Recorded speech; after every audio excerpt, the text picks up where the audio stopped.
Good afternoon, and thank you all for being here today. As always, I'm going to start this off as of today. We are seeing a 20% reduction in homicides in Baltimore City and a 10% reduction in non-fatal shootings. But I have a few other notes to kick us off. As you all can see, it is extremely hot outside. We are in a code red heat advisory today. The health department has continued to circulate information about our cooling centers and strategies residents can use to stay safe. A number of schools remain in virtual learning due to the heat. And yesterday, Reckin Parks announced extended hours for its few city pools, including Drew Hill Park, which will now remain open through this Sunday. Two quick items from BOE that I don't want to get lost in the shuffle. One, as you heard, we're extremely thrilled that we'll be providing badly needed and long overdue raises for our water and wastewater staff at DPW, allowing them to earn a living wage and to be more comparable to other, not just other jurisdictions, but other water systems that are similar to the city of Baltimore. This is really about paying our critical employees that living wage, and that's one of the most important things that we can do. I want to thank DPW, the Finance Department, Human Resources, and our labor partners at ASME for their continued advocacy in helping to get that done with us today.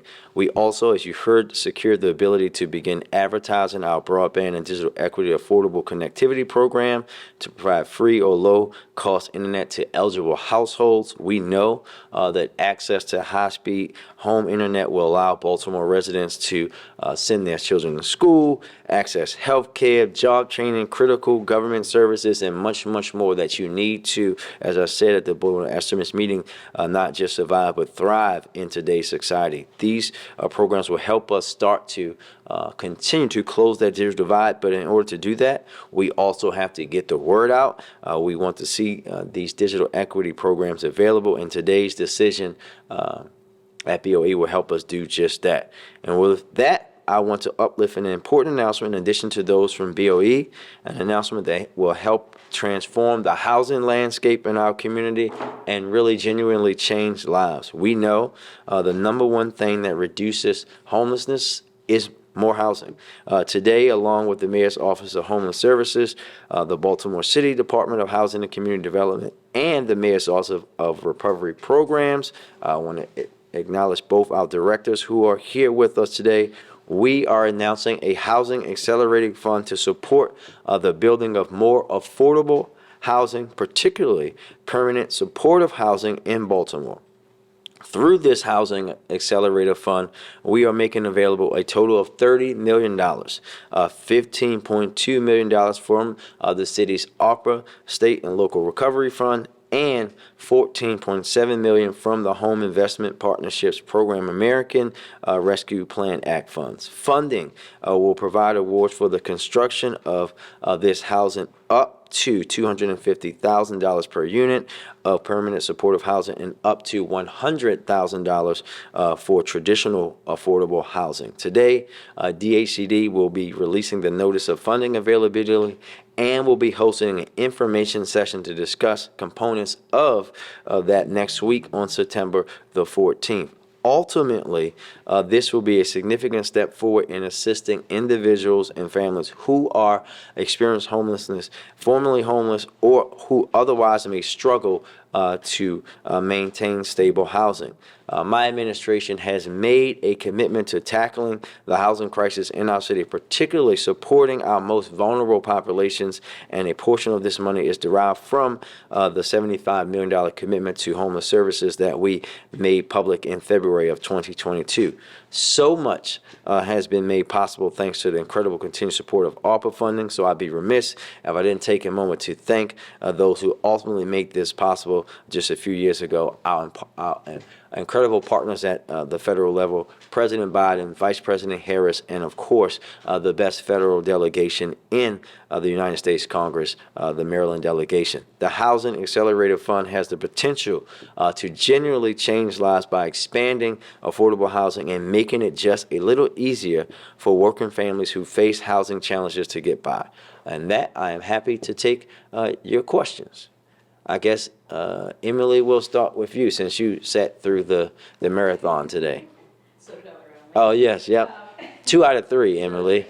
2 out of 3. Okay, we sit through BOE. So one of the things that was approved on the routine agenda was a restoration of part of the funding for BOPA. So I wanted to know, since that was approved, what kind of market differences are you seeing in BOPA's performance that you weren't seeing in June when that money was withheld by council? Well, that is still ongoing, and as you know, we'll be working with the council to look at formally how we're going to look at what we're doing with arts and how we're doing arts and culture. But we have seen under the new leadership communication improve. We've seen under the new leadership the ability to try to put forth events like, as you know, Artscape is coming in a few weeks, and we're just going to be continue ongoing that way. And we thank the council for their partnership on that.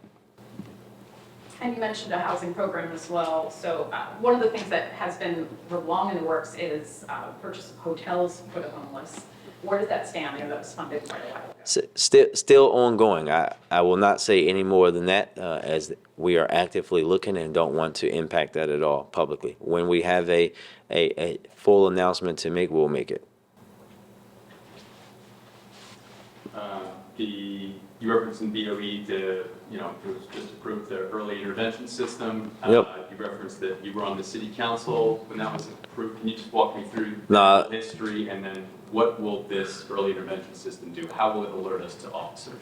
Well, I'll start with the history. So when I was a second district city council person, this goes into a much deeper conversation. So we approved a resolution because at that time, the BPD was a state agency and we could not pass laws on BPD. Myself, Mayor Young, when he was council president, was my lead co-sponsor at the time. We even before we had a consent decree, said that we needed a early intervention system to look at. What it does is it catches, as you heard from the deputy commissioner, to making sure that when infractions or things happen, that they're able to catch those things earlier. If they can see the signs from officers and staff earlier, so they don't grow into what was allowed to fester from 2007 until the Gun Trace Task Force and GTTF and the VSIS unit were caught many years later. Those things would have been caught earlier if we had these kind of systems in place. It's about accountability. Now it's required under our consent decree, and this is us meeting that requirement of something that many of us elected officials said that we should have done on our own, but for whatever reason it wasn't. But now, as the leader of the city, I'm making sure that we do it. Rebecca? Mayor Scott, we're starting to enter an election season at a time when crime is still high. There was recently a shooting outside of a high school football game. No one has been arrested for murder in the case of the Brooklyn mass shooting. Juvenile crime is up and car thefts are at record highs. With all that being said, what is your message to residents about why they should re-elect you? My message to residents is that, one, I have done this job with the utmost integrity, never been able to have anybody talk about my work ethic or my integrity. But I ran on making sure that we were going to reduce violent crime in Baltimore. Homicides are down 20%. Shootings are down 10%. That is not the case for many major cities. You can need no further look than just to South in D.C. We have been able to make record levels of investments in things that have been forgotten for many years. Recreation and parks. We're not closing rec centers anymore. We're building and renovating brand new ones. We're making the largest investment into public schools that we've had. Yes, we've been able to see, we've seen some issues. We also know that I guided this city through a worldwide pandemic that almost broke the entire planet. That's the kind of leadership that I've been putting forward, and we're going to continue to be focused on doing that job. Shootings and homicides are down, but overall crime is still high. I mean, when you look at our car thefts. I think that we're talking again, homicides and shootings. The thing that most Baltimoreans always talk about, the thing that, ma'am, your station said was the top issue in the previous election, Homicides are down 20%. Car thefts, as we know, are not up just in Baltimore. They're up in every jurisdiction across the United States, and there are particular reasons for that. We're going to continue to make those arrests, but while car thefts are up, we're making more arrests for car thefts, but also gun seizures are up. We're taking more violent crime guns off the streets, already seizing over 11,000 this year, which is more than we seized last year. That's the focus for us. We're going to be working with our state partners to make sure that there's accountability for anybody who is caught stealing autos, cars, and doing those kind of things. Carjackings are down over 25% in Baltimore. We have to continue to highlight all of those things while understanding that there are other issues, which is why we're leading on joining other cities and suing people like Hyundai and Kia. While we've been the ones saying that we need to make changes to rules and regulations like home monitoring that would allow us to keep some of these individuals that our police department, the people that work for me as the mayor, continuously arresting the same people for auto thefts, for these crimes over and over again. And that's why we're going to work with our partners at the state level to make sure that we're improving those systems so that here at the local end, we're not bearing the brunt of that. Based on that, follow on that question, based on that record, and it is still pretty early yet, do you think there is a potential candidate out there who could even come close to challenging your bid? I'm only focused on me and my job. I'm focused on doing my work each and every day. That's the way I was raised. That's the way I've always operated as an elected official, but more importantly, as a man. When you're assigned a task, when you say that you're going to do something, you work your hardest to do just that. I said that I was going to come in to make sure that we got through the pandemic. We did that. I said that we were going to eliminate some of the outdated practices of city government, taking things from paper to digital. We did that. I said that we were going to build a comprehensive violence reduction strategy that would work. Right now, we can see that we have a 20% reduction in homicides, a 10% reduction in non-fatal shootings. We did that. I said that we were going to make record levels of investment into our future, into our young people. We're doing that, not just with the school system, but with recreation and parks, taking rec centers that were closed by previous administrations, reopening them, renovating them, creating programming for our young people, and that's what we're going to be focusing on doing. One more here on the. Oh, yep, go ahead. Another question on the early intervention system. Yes. Obviously a priority of yours, but it's created some issues in the consent decree process in terms of producing stop and search data, things like that. Other cities have been able to implement these kinds of programs more quickly than we have. Just what are the reasons for the sort of years-long delay? Well, I think that we know that when our consent decree was put out, it was the most comprehensive that we've ever seen, right? No one has had one like Baltimore's until now. And that we also know that the truth is that leadership changes provide the fire needed to make sure that these things happen in a much rapid fashion. And that's why this is something that is really important to me. Our city solicitor, our police commissioners have always been very supportive, but they needed that executive support to get these things moving. Go there, Emily, and then you, because I'm sorry, back to the heat. You're concerned with reference to residents dealing with this heat wave that we more than.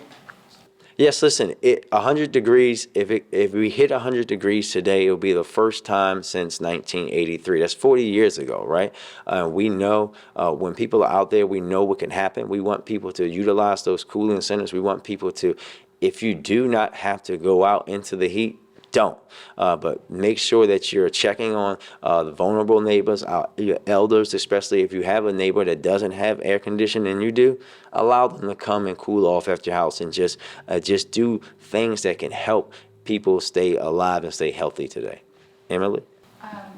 Earlier this summer, you wrote a letter to Secretary Fudge after NYHS was critically late in applying for reimbursement.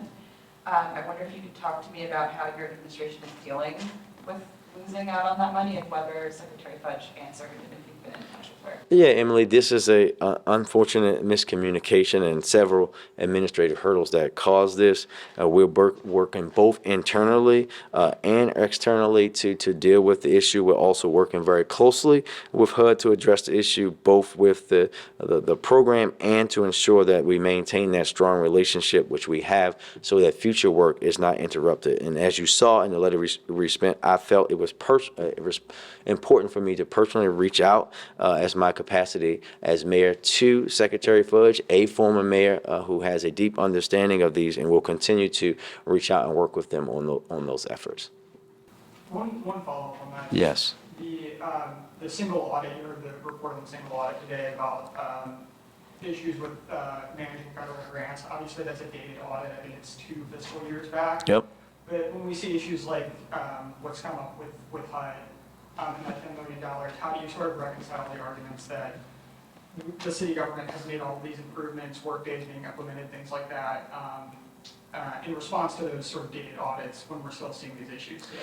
Yeah, and as I said at the BOE, this is why the city administrator is standing up that grants group, and why we're going to be taking best practices that we've had. And listen, as you heard us, a lot of it is technology. We know that, like we had to go away from these systems when people were writing in hand and all of these things that we've been doing over the past few years, where we saw a lot more of this happening in the city of Baltimore.